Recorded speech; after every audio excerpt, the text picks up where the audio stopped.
고린도전서 13장. 내가 사람의 방언과 천사의 말을 하더라도 내게 사랑이 없다면 나는 울리는 종과 시끄러운 꽹과리와 다를 게 없습니다. 내가 예언하는 선물을 받고 모든 비밀과 모든 지식을 헤아리고 또 산을 옮길 만한 믿음을 가지고 있다 하더라도 내게 사랑이 없다면 나는 아무것도 아닙니다. 내가 내 모든 재산을 나누어 주고 내 몸을 불사르게 내어준다 하더라도 사랑이 없으면 내가 얻는 것은 아무것도 없습니다. 사랑은 오래 참습니다. 사랑은 친절합니다. 사랑은 시기하지 않습니다. 사랑은 자랑하지 않습니다. 사랑은 교만하지 않습니다. 사랑은 무례히 행동하지 않습니다. 사랑은 자기 유익을 구하지 않습니다. 사랑은 쉽게 성내지 않습니다. 사랑은 원한을 품지 않습니다. 사랑은 불의를 기뻐하지 않고 진리와 함께 기뻐합니다. 사랑은 모든 것을 덮어주며 모든 것을 믿으며 모든 것을 소망하며 모든 것을 견디어냅니다. 사랑은 영원합니다.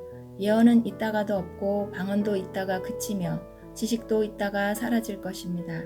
우리가 지금은 부분적으로 알며 부분적으로 예언하지만 완전한 것이 오면 부분적인 것은 사라지게 될 것이기 때문입니다. 내가 어렸을 때는 말하는 것이 어린아이와 같고 생각하는 것이 어린아이와 같고 깨닫는 것이 어린아이와 같았지만 어른이 되어서는 유치한 것들을 버렸습니다. 지금은 우리가 거울을 통해 보는 것 같이 희미하게 보지만 그때에는 얼굴과 얼굴을 마주 보듯이 보게 될 것입니다. 지금은 우리가 부분적으로 알지만 그때에는 하나님께서 나를 아신 것처럼 완전하게 알게 될 것입니다. 그런즉 믿음, 소망, 사랑 이 세 가지는 항상 있을 것인데 그 중에 가장 위대한 것은 사랑입니다. 고린도전서 14장. 여러분은 사랑을 추구하십시오. 영적인 선물을 간절히 바라되 그 중에서도 특히 예언하기를 구하십시오. 방언을 말하는 사람은 사람에게 말하는 것이 아니라 하나님께 말하기 때문에 그가 하는 말을 알아들을 수 있는 사람이 없습니다. 그 사람은 성령으로 하나님의 비밀들을 말하는 것입니다. 이와는 달리 예언하는 사람은 사람에게 말합니다. 그는 사람들에게 덕을 세우며 용기를 북돋우고 위로를 주는 말을 합니다. 방언을 말하는 사람은 자기 자신에게만 덕을 세우지만 예언하는 사람은 교회에 덕을 세웁니다. 나는 여러분 모두가 방언을 말하기를 원하지만 더욱 원하는 것은 예언하는 것입니다. 교회의 덕을 세우기 위해서는 통역하는 사람이 없다면 방언을 말하는 것보다는 예언하는 사람이 더 위대합니다. 성도 여러분, 내가 여러분에게 가서 방언으로 말하고 계시나 지식이나 예언이나 교훈으로 말하지 않는다면 방언으로 말하는 것이 여러분에게 무슨 유익이 되겠습니까? 마찬가지로 필이나 검은고와 같이 생명이 없는 악기가 악보대로 명확하게 구별되는 소리를 내지 않으면 그것이 무엇을 연주하는지 어떻게 알겠습니까? 나팔수가 분명한 소리를 내지 않으면 누가 전투 준비를 할 수 있겠습니까? 이처럼 여러분도 방언으로 알아듣지 못하는 말을 하면 여러분이 말하는 것을 어떻게 알아들을 수 있겠습니까? 그것은 단지 허공에다 대고 말하는 것에 불과합니다. 세상에는 여러 종류의 다양한 소리가 있고 그 어느 것도 의미가 없는 소리는 없습니다. 내가 그 소리의 의미를 이해하지 못하면 나는 그 사람에게 외국인이 되고 그 사람도 내게 외국인이 될 것입니다. 여러분에게 있어서도 마찬가지입니다. 여러분이 영적인 선물을 간절히 바라고 있으니 여러분은 교회의 덕을 세우는 선물을 넘치게 받을 수 있도록 힘쓰십시오. 이런 이유로 방언으로 말하는 사람은 자기가 말하는 것을 통역할 수 있게 해달라고 기도해야 합니다. 혹시 내가 방언으로 기도하게 된다면 내 영은 기도하지만 내 마음은 아무런 열매가 없습니다. 그렇다면 어떻게 하면 좋겠습니까? 나는 영으로 기도하면서 마음으로도 기도하겠습니다. 또 영으로 찬양하면서 마음으로도 찬양하겠습니다. 그렇지 않고 여러분이 영으로만 하나님께 감사한다면 거기에 참석한 초심자가 여러분의 말을 알아듣지 못하는데 어떻게 여러분이 드린 감사에 아멘이라고 말하겠습니까? 여러분이 감사한 것 자체는 잘한 일이었는지 몰라도 다른 사람에게는 덕을 세우지 못하는 것입니다. 나는 내가 여러분 중에 어느 누구보다도 더 많이 방언을 말하는 것으로 인해 하나님께 감사드립니다. 그러나 나는 교회에서 방언으로 10,000마디를 말하는 것보다 알아들을 수 있는 언어로 5마디를 말하기를 원합니다. 성도 여러분, 생각하는 데 있어서는 어린아이가 되지 마십시오. 악에 대해서는 갓난 아이가 되어야 하겠지만 생각하는 데 있어서는 어른이 되어야 합니다. 율법에 이런 기록이 있습니다. 주님께서 말씀하시기를 다른 방언하는 사람들과 외국인의 입술을 통해 이 백성에게 말할지라도 저희가 오히려 나의 말을 듣지 않을 것이다. 그러므로 방언은 믿는 사람들이 아니라 믿지 않는 사람들을 위해 주신 표적이지만 예언은 믿지 않는 사람들이 아니라 믿는 사람들을 위해 주신 것입니다. 만일 모든 교회가 한자리에 모여서 저마다 방언으로 말한다면 깨달음이 적은 사람이나 믿지 않는 사람이 교회에 들어와서는 여러분을 정신 나갔다고 하지 않겠습니까? 그러나 모든 사람이 예언하고 있는데 믿지 않는 사람이나 깨달음이 적은 사람이 들어오면 그들은 모든 사람들에 의해 자기가 죄인이라는 책망을 받고 모든 사람들에게 심판을 받아 그 사람 속에 감춰진 것들이 백일하에 드러날 것이며 그 사람은 무릎을 꿇고 하나님을 경배하며 참으로 하나님께서 여러분 가운데 계십니다. 라고 외칠 것입니다. 성도 여러분, 어떻게 하면 좋겠습니까? 여러분이 함께 모일 때 어떤 사람에게는 찬송할 것이 있고 어떤 사람은 가르칠 것이 있고 또 다른 사람에게는 계시가 있고 방언도 있고 통역하는 것도 있을 것입니다. 이 모든 것은 교회의 덕이 되게 행하십시오. 누군가 방언을 말하게 되는 경우 2사람 혹은 기껏해야 3사람 정도만 말하게 하십시오. 그것도 한 번에 한 사람씩 말하고 한 사람은 통역을 하십시오. 통역하는 사람이 없으면 교회에서는 방언을 하지 말고 자기 자신과 하나님께만 말하십시오. 예언하는 사람의 경우에는 2-3명이 말하고 다른 사람은 그들이 말하는 것을 분별하도록 하십시오.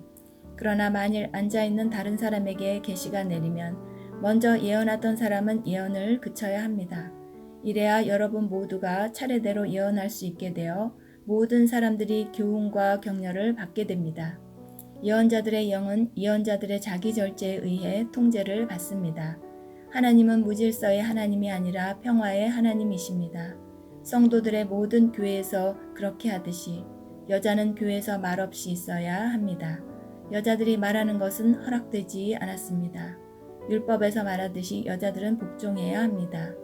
혹시 배우고 싶은 것이 있으면 집에서 자기 남편들에게 물어보십시오. 여자가 교회에서 말하는 것은 여자 자신에게 부끄러운 일입니다. 하나님의 말씀이 여러분에게서 나왔습니까?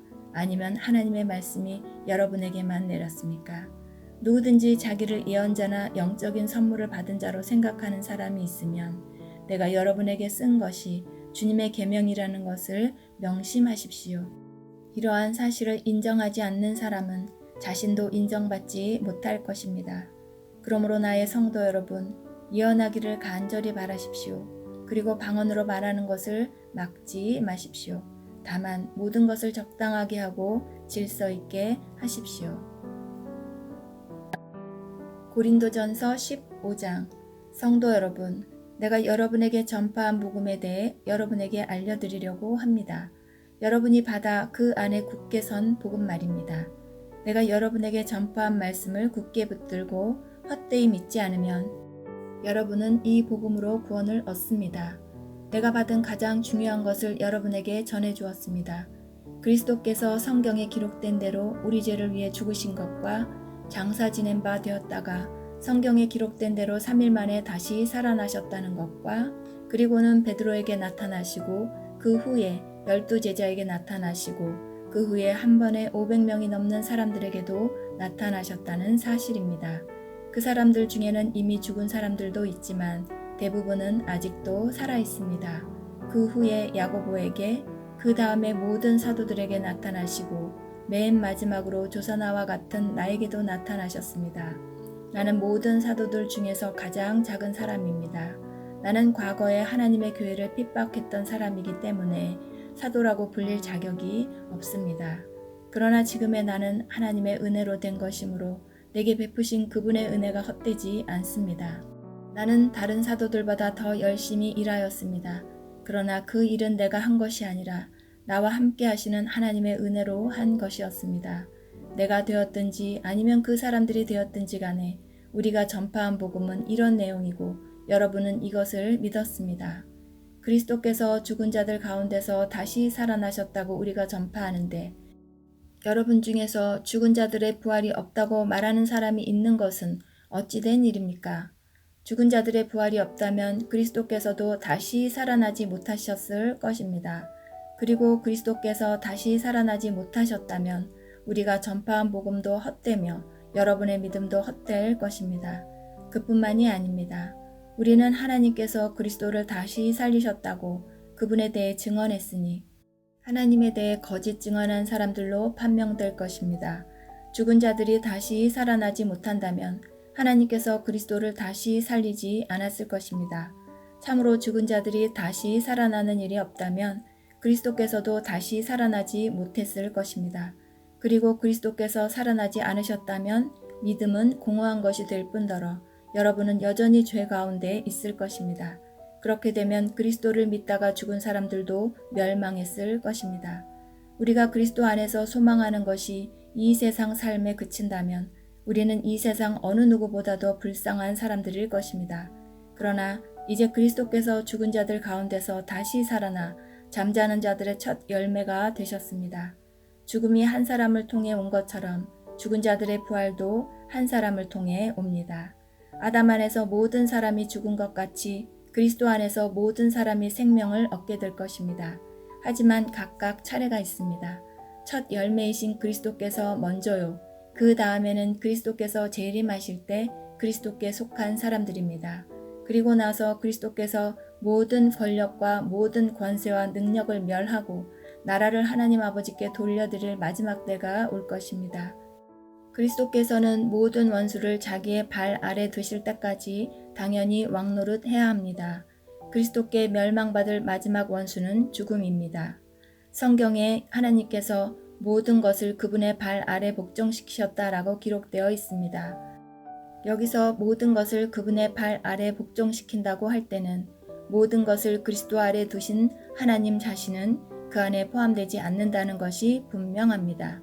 하나님께서 모든 것을 하나님의 아들 아래 복종시키실 때에는 아들 자신도 모든 것을 자기 아래 두신 아버지께 복종할 것입니다. 그리하여 하나님께서 우주의 주님으로서 만물을 지배하실 것입니다. 죽은 자들이 다시 살아나는 일이 없다면 죽은 자들을 위해 대리로 세례받는 사람들은 왜 세례를 받는 것입니까? 죽은 사람들이 도무지 살아나지 않는다면 그 사람들이 죽은 사람들을 위해 세례를 받는 이유는 무엇입니까? 우리의 경우는 어떻습니까? 우리는 무슨 이유로 매 순간 위험에 처한다는 말입니까? 성도 여러분, 우리 주 예수 그리스도 안에서 내가 여러분에 대해 가지고 있는 자랑을 두고 확신 있게 말합니다만 나는 날마다 죽습니다. 내가 에베소에서 사나운 짐승들과 싸운 것이 단순히 인간적인 이유에서였다면 내가 얻은 것이 무엇이겠습니까? 죽은 자들이 다시 살아나는 일이 없다면 먹고 마시자 내일이면 죽을 목숨이라고 하지 않겠습니까? 속지 마십시오. 나쁜 친구를 사귀면 좋은 습관도 나쁘게 됩니다. 정신을 똑바로 차리고 죄짓지 마십시오. 여러분 중에 하나님에 대해 무지한 사람들이 덜어 있어서 여러분이 부끄러운 줄을 알라고 이 말을 하는 것입니다. 그러나 죽은 자들이 어떻게 다시 살아나며 또 그들은 어떤 몸으로 나오게 되느냐라고 묻는 사람이 있을 것입니다. 참으로 어리석습니다. 여러분이 뿌리는 씨는 죽지 않으면 살아나지 못합니다. 여러분이 뿌리는 것은 다 자란 몸이 아니라 밀이든 그 밖에 다른 곡식이든 단지 그 씨일 뿐입니다. 그러나 하나님께서는 그분의 계획대로 뿌린 것에 몸을 주시며 씨앗 하나하나에 각각 알맞는 몸을 주십니다. 모든 육체가 똑같지는 않습니다. 사람의 육체가 있고 동물의 육체가 있으며 새의 육체가 있고 물고기의 육체가 있습니다. 또한 하늘에 속한 몸만 있는 것이 아니라 땅에 속한 몸도 있습니다. 그러나 하늘에 속한 영광과 땅에 속한 영광이 각각 다릅니다. 해와 달과 별의 영광이 각각 다르고 별들 사이에서도 그 영광은 각기 다릅니다. 죽은 자들의 부활도 이와 같습니다. 썩을 몸을 심지만 썩지 않을 몸으로 다시 살아납니다. 비천한 몸을 심지만 영광스러운 몸으로 다시 살아납니다. 또한 약한 몸을 심지만 능력 있는 몸으로 다시 살아납니다. 자연적인 몸을 심지만 영적인 몸으로 다시 살아납니다. 자연적인 몸이 존재한다면 영적인 몸도 존재합니다. 성경에 첫사람 아담이 살아있는 존재가 되었다고 기록된 것처럼 마지막 아담은 생명을 주는 영이 되었습니다. 그러나 신령한 몸이 먼저 있었던 것은 아닙니다. 자연적인 몸이 먼저 있었고 그 후에 신령한 몸이 왔습니다. 첫사람은 땅의 흙에서 나왔고 둘째 사람은 하늘에서 났습니다. 땅에 속한 사람들은 땅에 속한 그 사람과 같고 하늘에 속한 사람들은 하늘에 속한 그분과 같습니다. 우리가 땅에 속한 사람의 형상을 지니고 있는 것처럼 하늘에 속한 분의 형상을 지니게 될 것입니다. 성도 여러분, 내가 분명히 선언하거니와 육체와 피는 하나님의 나라를 상속받을 수 없으며 썩는 것은 썩지 아니하는 것을 상속받을 수 없습니다. 내가 여러분에게 비밀을 알려드리겠습니다. 우리는 다 잠잘 것이 아니라 변화될 것입니다. 마지막 나팔 소리가 울릴 때 눈 깜짝할 사이에 죽은 자들이 썩지 않을 몸으로 다시 살아나며 우리는 변화될 것입니다. 썩을 몸은 반드시 썩지 않을 몸을 입어야 하며 죽을 몸은 죽지 않을 몸을 입어야 합니다. 썩을 몸이 썩지 않을 몸을 입고 죽을 몸이 죽지 않을 몸을 입게 되면 승리가 죽음을 삼켜버렸다고 기록된 말씀이 사실로 드러나게 될 것입니다. 죽음아, 너의 승리가 어디 있느냐? 죽음아, 너의 찌르는 것이 어디 있느냐? 죽음이 찌르는 것은 죄이며 죄의 힘은 율법입니다. 그러나 우리 주 예수 그리스도를 통해 우리에게 승리를 주시는 하나님께 감사합니다. 그러므로 나의 사랑하는 성도 여러분, 굳게 서서 흔들리지 말고 항상 주님의 일을 위해 자신을 드리십시오. 주님을 위해 일한 여러분의 수고는 결코 헛되지 않는 것임을 기억하시기 바랍니다. 고린도전서 16장. 이제 성도들을 돕기 위한 헌금에 대해 말하고자 합니다. 내가 갈라디아의 여러 교회에게 지시한 대로 여러분도 그렇게 하십시오. 여러분은 매주 첫날 각자 할 수 있는 대로 자기 수입에 따라 얼마씩을 저축해 두십시오. 그리하여 내가 여러분에게 갈 때 헌금을 하느라고 마음 쓰는 일이 없게 하십시오. 내가 그곳에 가게 되면 여러분이 인정하는 사람에게 내가 소개장을 주어 그가 여러분이 모은 선물을 예루살렘으로 가져가게 하겠습니다. 만일 나도 가는 것이 더 좋다면 그들은 나와 함께 갈 것입니다. 나는 마케도니아에 갈 일이 있으니 그곳에 들렀다가 여러분에게 가려고 합니다. 여러분에게 가면 나는 얼마 동안 여러분과 함께 지낼 것 같습니다. 어쩌면 그곳에서 겨울을 날지도 모르겠습니다. 그런 뒤에 다음 목적지가 어디든지 간에 여러분이 그리로 나를 보내주시기 바랍니다. 나는 지금 지나가는 길에 잠깐 들러 여러분을 보려는 것이 아닙니다. 주님이 허락하신다면 한동안 여러분과 함께 지내고 싶습니다. 그러나 오순절까지는 에베소에 머물 예정입니다. 나를 대적하는 자들이 많기는 하지만 많은 일을 할 수 있는 큰 문이 내게 열려있기 때문입니다. 디모데가 그리로 가면 여러분과 지내는 동안 아무런 두려움이 없게 해주십시오. 디모데는 나와 마찬가지로 주님을 위해 일하는 사람입니다. 그러니 아무도 그를 업신여기지 마십시오. 디모데가 평안한 마음으로 내게 돌아오게 해주십시오. 나는 다른 성도들과 함께 디모데를 기다리고 있습니다. 형제 아볼로에 대해서 말씀드리겠습니다. 나는 아볼로에게 성도 여러 명과 함께 여러분을 방문하라고 몇 번 권하였으나 지금은 가고 싶은 마음이 없는 것 같습니다. 그러나 아볼로는 기회가 되면 여러분을 보러 갈 것입니다. 깨어 믿음에 굳게 서서 용감하고 강건하십시오. 모든 일을 사랑으로 하십시오. 내가 여러분께 권합니다. 여러분도 아시겠지만 스데바나 집안 사람들은 아가야 지방에서 제일 먼저 그리스도인이 된 가정이며 성도들을 섬기는 일에 헌신한 사람들입니다. 여러분은 이런 사람들과 또 그들과 함께 수고하는 모든 사람들에게 순종하십시오. 스데바나와 브드나도와 아가이고가 와서 나는 참 기쁩니다. 여러분을 만나지 못해 아쉬웠던 것을 이 사람들이 충족시켜 주었기 때문입니다. 이 세 사람들은 내 마음과 여러분의 마음을 상쾌하게 해주었습니다. 여러분은 이런 사람들을 알아주시기 바랍니다. 아시아의 여러 교회가 여러분에게 문안드립니다. 아굴라와 브리스가와 다 함께 이 두 사람의 집에 모이는 교회가 주님 안에서 여러분에게 진심 어린 문안 인사를 드립니다. 이곳에 있는 모든 성도들이 문안드립니다. 여러분은 거룩한 입맞춤으로 인사를 나누십시오. 나 바울은 이 마지막 인사를 내 손으로 직접 쓰고 있습니다. 주님을 사랑하지 않는 사람이 있다면 그 사람에게 하나님의 저주가 임할 것입니다. 주님 오십시오. 주 예수님의 은혜가 여러분과 함께 하시기를 바랍니다. 나의 사랑이 그리스도 예수 안에서 여러분 모두에게 있기를 기원합니다. 아멘.